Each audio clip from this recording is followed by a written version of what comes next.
I always build my cars with performance being the #1 most important thing to me, and today's mod does exactly that. Today we're installing a mod that you guys have been telling me to get for so long on the M3, and that is front mounted intakes for the G80. And we've got them all thanks to Jordan from RK Tunes, which sells the largest diameter front mount intakes on the market. See, my last two cars, I had under hood enclosed air intakes. Both were carbon fiber, but on the M340 it ended up breaking. So I just put the stock air intake back in there because you didn't really need much for those cars. And the air intake on the B58 was mostly for turbo noises and didn't give you a huge boost in horsepower. But on the S58, I had to get front mount intakes for this thing because the intake situation is a little bit different than how it was in the B58. You got two plastic airbox intakes without bafflers, so you can kind of hear them a little bit better, at least compared to the B58 one, which does have bafflers on the tubing. But both turbos are right next to each other, and the worst part is there's actually nowhere for this car to get cold air from. If you look inside here, everything is completely closed off. So because I want to build my M3 to be the fastest M3 that it can possibly be, front mount intakes is a very important mod that you need, and thanks to RK Tunes, we've got some. I want to give a big thank you to Jordan from RK Tunes for sending these out to me. I met him at Impact, and he is one of the coolest guys I've ever met in the car space. Plus, his G80 build is so crazy with two turbos sticking out the hood, and he even replaces his glass windows with plexiglass just for weight savings. My brother's manual F80 is also tuned by him, and he also has RK Tunes front mount intakes on his car. And he says they're great, they're super loud, so we're gonna put some on the G80 today. We got orange tubing to match the individual fire orange paint that this car has. This is a Yari Edition M3 if you guys didn't know that already. Let me show you everything else that comes in the box because no other YouTube video I've seen actually shows you what comes in the box. You got a small bag with all your clamps and connectors. It comes with 4 connectors and a bunch of these like worm clamps. So any of these break, which could happen once in a while, you can also go to the hardware store and just pick up another one. But you've got the clamps and connectors right here. 4 tubes. This one goes on the left side for the left turbo, connects to this one right under here. 2 identical ones for the left and the right side that connect to the cones or the air filters in the front. You've got the super big crossover tube that sits right there where the other big air intake is. And of course, you've got the 2 air filters, but I opted to get the brand new orange filters that I think are going to match so crazy with this car. Orange tubes, orange filters. This thing is going to be individualed out, but 4 tubes, 2 filters that already come with the worm clamps installed, and then all of these connectors. So that's what you're going to need to do this install. You need a jack, preferably Rhino ramps or a lift if you want. I don't have either one, so we're going to try to make this work. And I also have an X-Acto knife, so we can cut out where the air filters are supposed to go. It would work best if you heated up a knife to cut through the plastic, but I have an electric stove, so I don't know if we're going to be able to do that. And you just got to take the whole bumper off. It's pretty easy. It's just kind of tedious. I already did it to install my carbon fiber grills. And finally, my M3 is going to get the coldest air possible and the best performance possible, which is always what I care about. But most importantly, we're going to get some crazy turbo noises with these intakes. So let me show you how to install these, and hopefully everything goes as planned, even though I know it won't, and the 2-hour install will probably turn into 5. So we're getting started on the install. The first step is pretty simple. You just have to remove this side or both sides of the fender liner. This entire piece right here should come out. It's pretty easy. There's just a bunch of little bolts that I actually have some missing because I've removed and installed this thing so many times that I've just kind of forgot some bolts. Pull from this side and the whole thing will kind of just fall out. It's very simple, and then pull it out.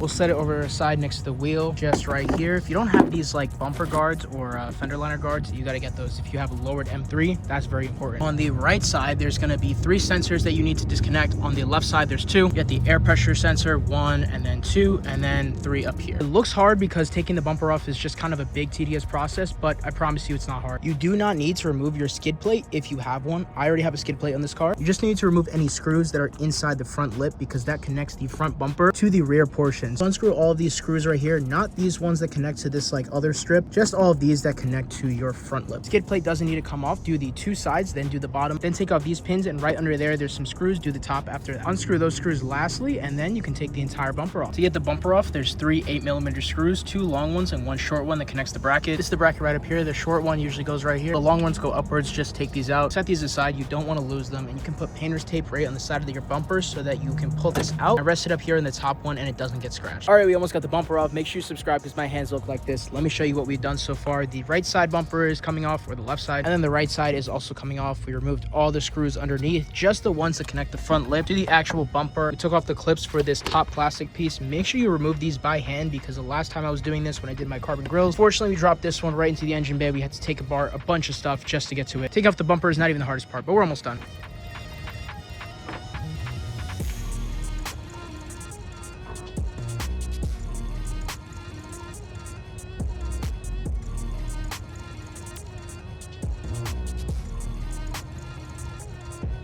Yo, okay, this actually looks sick. Orange tubes, orange filters on the individual fire orange paint. I'm gonna take off the strut base first and get rid of all these stock air filters.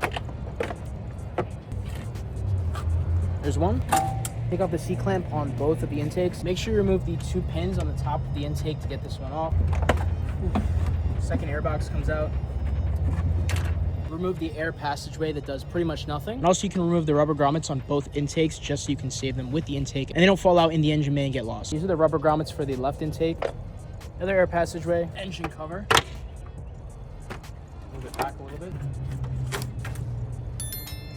Big plastic piece. All right, so I found a method to do this without heating up a knife. Unfortunately, got a hit in the process. If you just take something like a pocket knife and create a groove, you can see I kind of drilled a little bit in there and created a groove with my knife on the bottom. Cut all the way out the top and it eventually started working. Just pick at it like you're trying to carve something into ice and it's pretty easy. All right, we got both pieces off using the knife and drill method. Let me show you what it looks like. This entire right side is taken out. This entire left side is also taken out. It doesn't look super clean, but I mean, who cares because the intakes are gonna cover it anyways. We're kind of running out of sunlight here, so I'm gonna use some detail spray to lube these things up like a Diddy party and shove them in. You gotta lube these up using some soapy water, detail spray, anything works. Just a small one to clamp onto here. This one clamps right onto the left turbo, I believe. And this side right here clamps directly to the hose, which is already connected to the turbo.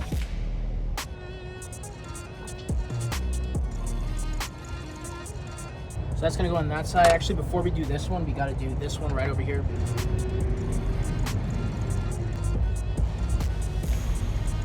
Try to put this in from the front. It seems a lot easier to do that way. Just need more lube.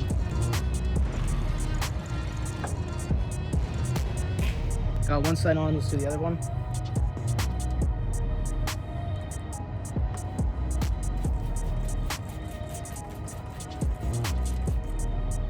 This one we actually got from the inside, so we're gonna try this one on the inside too.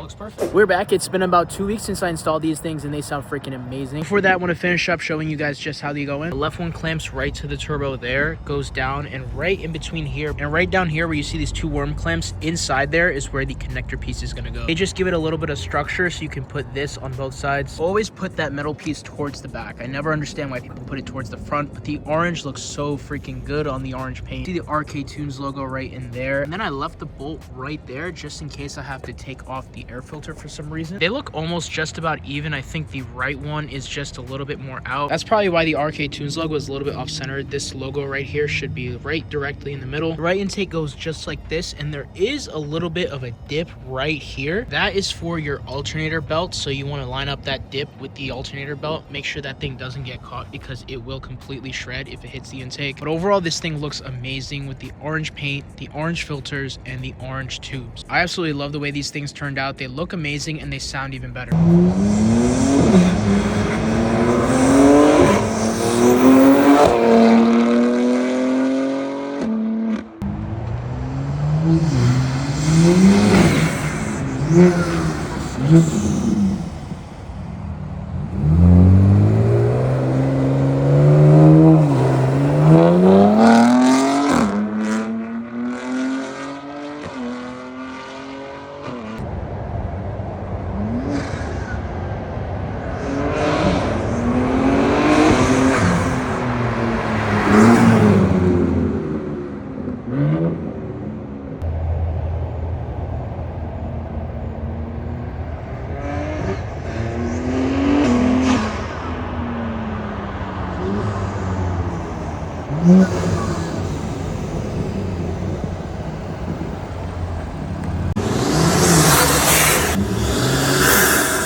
Overall, I got these over any other brand for two reasons. Mainly because I heard that they were the largest diameter ones on the market. Also because RK Tunes is the only one that offers orange filters. He also offers white filters. It's just a great change of pace from all the red, blue, and black ones that I see on every car. I also just finished tuning my M3 with Femto and MHD, which means we are running a higher boost pressure. And that has actually made the turbo noise so much louder. Because since we have more PSI, the turbo is spooling a lot quicker and a lot sooner. So there's more air pressure being sucked in with those filters. So just note, if you do tune your M3, it will sound a whole lot louder, and a lot of those sound clips are from the tuned M3. Big thank you to Jordan from RK Tunes, and if you enjoyed this video, then make sure you subscribe, because in the next video we are going to be tuning the M3, so make sure you stay tuned for that. Go ahead and watch last week's video right over here. I'm Ryan from Gears and Gains, and I'll see you on the next one. Peace, guys.